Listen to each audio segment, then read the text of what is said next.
Баршаңызға сәлем! Бүгін бауырсақтың ең қарапайым және оңай рецептімен бөліспекшімін. Қажет қоспалар описаниеде жазылған. Алдымен жылы суға ашытқы, тұз және майонез қосып, жақсылап қозғаймыз.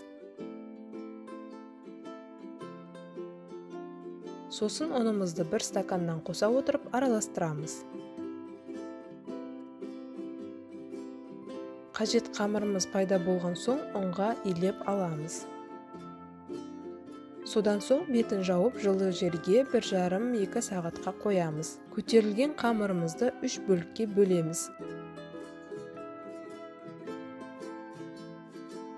Алдымен қолмен дөңгелектеп, сосын оқтаумен жаямыз. Тым жұқа емес, шамамен 1 сантиметрдей қалыңдықта болуы керек.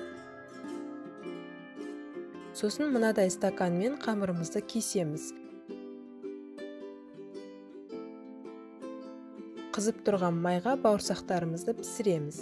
Үнемі қозғап тұру қажет, сонда барлық жері бірдей піседі. Бауырсақтарымыз дайын, жұмсақ және дәмді болып шықты. Міндетті түрде жасап көріңіздер. Сіздермен бірге болған Айнура.